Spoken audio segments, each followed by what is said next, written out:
우리들은 올해도 대간절을 맞이했습니다. 매년 찾아오는 크리스마스 시즌을 통해 다시 한번 나를 위해 태어나신 구세주 예수님으로 진심으로 기뻐하는 자가 되기를 원합니다. 어린 예수는 하나님의 뜻에 순종한 여성 마리아를 통해 태어났습니다. 오늘은 다시 한번 그녀의 순종을 통해 주님께 위례하고 사는 믿음의 자세를 배우고자 합니다. 26절 말씀 보면 천사가 나사렛, 여기 보니까 나사렛란 동네로 왔다라고 써 있습니다. 그리고 27절 보니까 다윗의 자손 요셉이라 하는 사람과 약혼한 처녀에게 이르니 그 처녀의 이름은 마리아라. 잘 아시죠? 그리고 28절 함께 읽겠습니다. 28절 시작. 그에게 들어가 이르되 은혜를 받은 자여 변할지어다 주께서 너와 함께 하시도다 하니. 이게 천사 가브리엘 처음에 했던 말입니다. 은혜를 받은 자여 편할지어다 주께서 너와 함께 하시도다. 이 말 듣고 29절 보면 그녀는 당하여 생각에 빠졌다라는 것이 나옵니다. 다시 한번 28절로 가겠습니다. 여기 보니까 천사의 말을 은혜를 받았다라고 번역된 말은 원어로는 기뻐하라라는 명령어로 써 있습니다. 명령. 기뻐하라. 너는 무조건 기뻐하라는 거예요. 왜요? 엄청난 은혜를 받았으니까. 너는 기뻐할 수밖에 없다는 겁니다.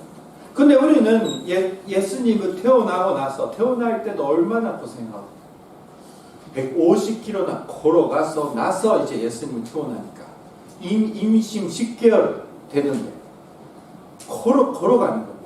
베들레헴까지. 얼마나 고생합니까? 태어나는데 이제 잠자는 침대가 없었잖아요. 그죠? 얼마나 고생합니까? 그리고 나서 예수님은 나중에 십자가에 달려 죽으시는 모습을 어머니는 눈앞으로 보게 됩니다. 뭐가 이거 기뻐합니까? 인간적으로 보면 이런 아들이 태어나면 고생밖에 없습니다.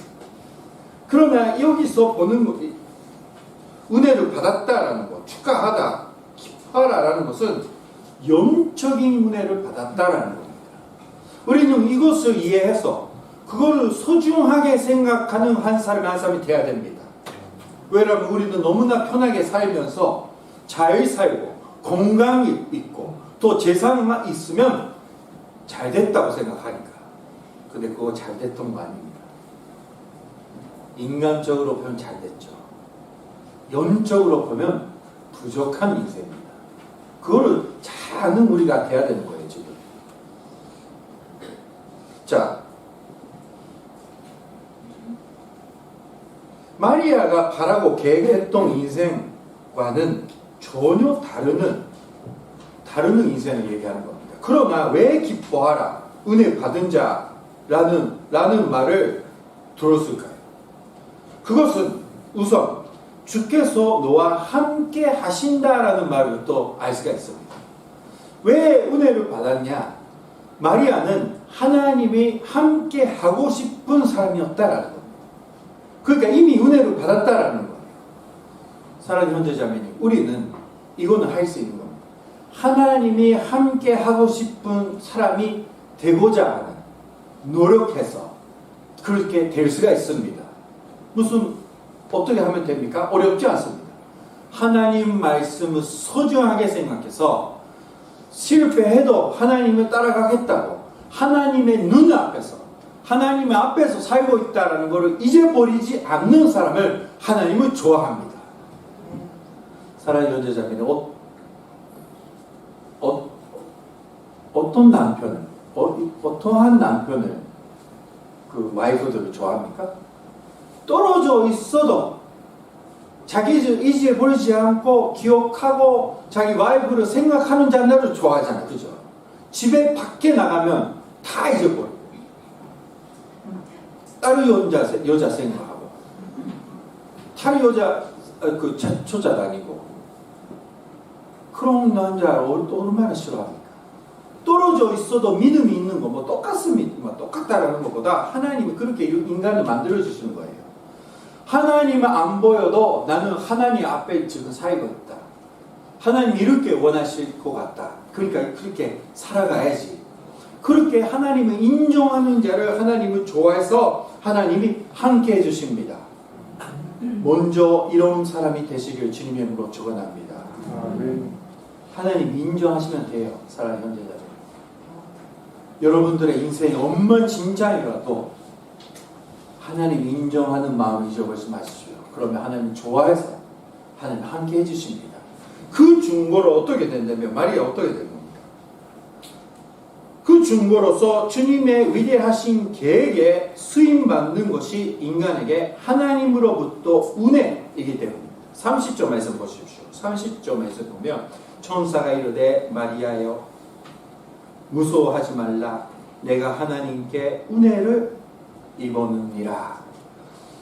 너는 기뻐하라.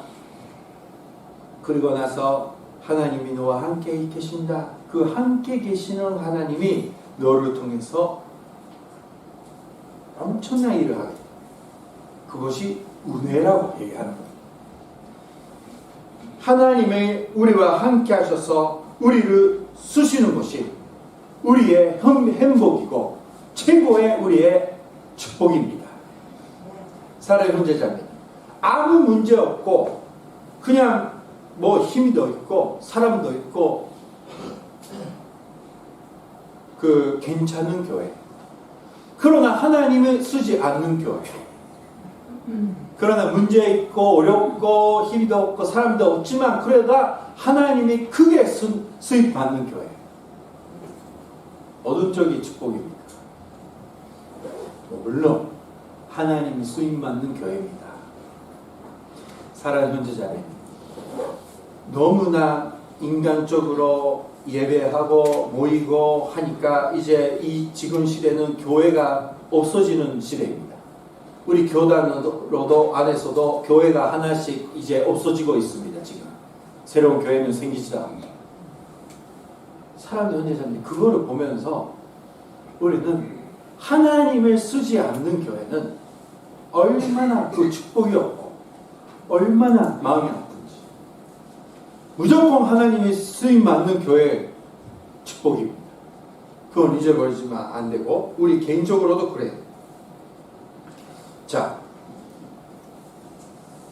하나님께 우리들과 함께 하시는지 다시 한번 생각해야 됩니다. 그리고 나서 우리들을 하나님께 수임받는 은혜를 받고 있는지 잘 생각해야 됩니다. 사랑하는 형제자매님, 아무 문제 없더라도 여러분들은 하나님을 여러분들을 통해서 일이 하고 계십니까? 지금 하나님은 여러분들을 통해서 어떤 일을 하고 계십니까?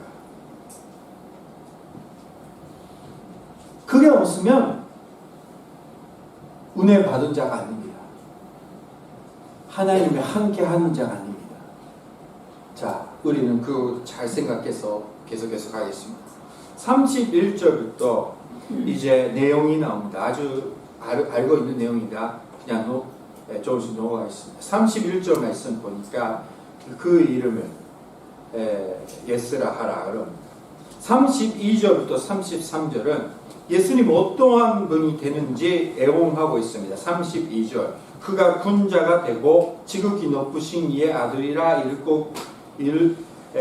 일컬어질 것이요 주 하나님께서 그 조상 다윗의 왕위를 그에게 주시리니. 33절, 영원히 야곱의 집을 왕으로 다스리실 것이며 그 나라가 무궁하리라. 맞는 이야기. 예수님 오셔서 예수님은 나라가 지금 확대하고 있습니다. 요코하마에도 이 예수님의 나라예요. 예수님이 우리의 왕이다. 그리고 이것이 영원토록 됩니다. 말씀 그대로 틀림없습니다.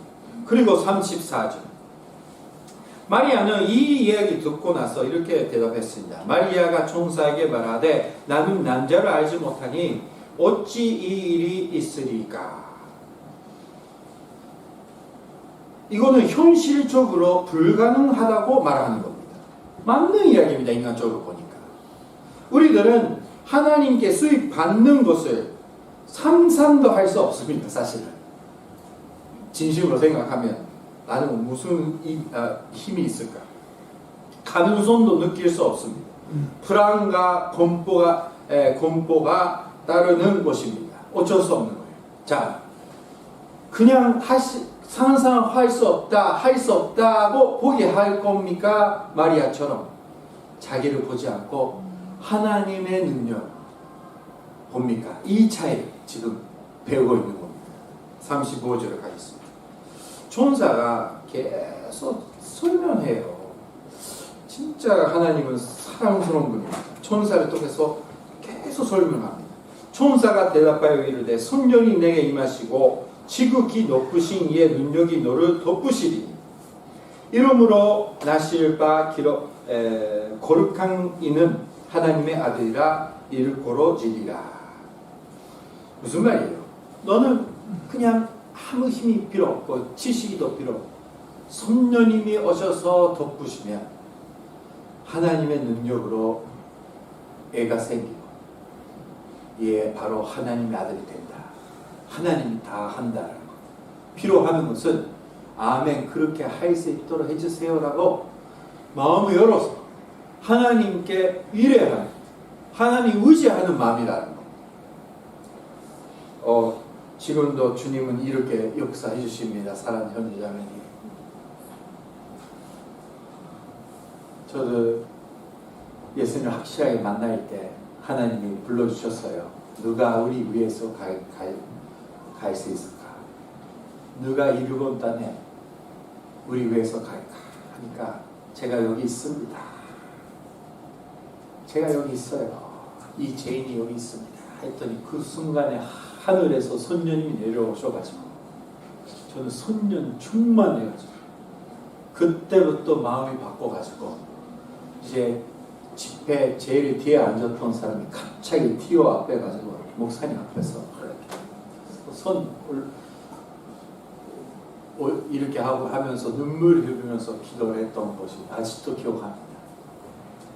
그리고 나서 아무것도 모르는 자에게 성령님이 도와주셔서 이제 찬양할 수 있게 하고 설교를 조금씩 할 수 있게 해주시는 거예요. 성령님이 다 해주셨어요. 그리고 이제 부족한 부분을 채울 수 있도록 열심히 하는 그런 마음까지 주셨습니다. 아직도 부족합니다. 어쩔 수 없어요. 그러나 저는 지금도 성령님의 능력을 믿습니다. 아무것도 아니지만 그 순간에 성령님의 역사하시면 눈에 앞에 있는 영혼을 부어주시는 그 역사를 보니까 나는 그런 지식이도 없고 아무것도 없지만 성령님의 역사하시면 이 사람을 구원할 수 있다라는 것을 믿습니다. 사랑 형제자매도 그렇게 믿으시면 돼요. 오히려 나는 준비됐다. 나는 지식이 있어. 많이 배웠어. 나는 재산도 있고 힘이 더 있어. 라는 사람을 하나님은 쓸 수가 없습니다. 왜 그러냐면 쓰면 하나님보다 내가 잘했다고 자랑하니까 하나님이 영광을 뺏어가는 사람을 쓰지 않습니다. 그러니까 자랑하는 사람이 하나님이 쓰지 않는 겁니다. 자, 우리가 필요하는 건 뭐냐? 이 36절에 이제 엘리사벳 이야기도 나오지만 37절로 가겠습니다. 천사가 마지막으로 했던 이야기예요. 37절 함께 읽겠습니다. 시작. 대저 하나님의 모든 말씀은 음같이 못다심이 없는 일. 아멘입니까? 이거 사실입니까? 뭐 틀림없이 사실이죠. 하나님의 할 수 없는 일이 없다라는 거 우리는 믿고 있는 겁니다. 그 말을 듣고 나서 마리아는 뭐 어떻게 대답한다면 38절 함께 읽겠습니다. 38절 시작. 하나님이 이르되 주여 여종이 말씀을 해요 내게 이루어지리라 하매 천사가 떠나니라. 아멘. 이제 나는 없다, 결혼도 안 했다 이런 거 아니라 할 수 없는 일이 없는 모든 것을 할 수 있는 하나님은 나를 믿겠습니다 라고 대답합니다. 우리는 이것만 하면 되는 겁니다. 사람 현재자가. 못하겠지. 힘이 없지. 어렵지. 그럴 때 있어요. 저도 있습니다. 맨날 그럽니다. 그러나 그거에서 믿음의 능력으로 벗어나가는 분. 그래도 주여. 하나님 할 수 있습니다. 믿습니다. 거기까지 가려면 시간이 필요하고 힘도 필요하고 믿음도 필요합니다. 눈으로 보면 이제 가능성은 안 보이니까요. 그러나 하나님 바라보면서 하나님 할 수 있습니다. 이렇게 이제 마리아는 대답했습니다. 자신만을 위해 사는 하나님의 은혜가 없는 인생에서 믿음의 결심으로 하나님의 은혜를 받아 하나님의 계획이 수임받는 선녀님의 능력과 인도를 받는 은혜 받는 자, 기뻐하라 은혜 받는 자가 되시길 주님의 이름으로 축원합니다. 기도하시겠습니다.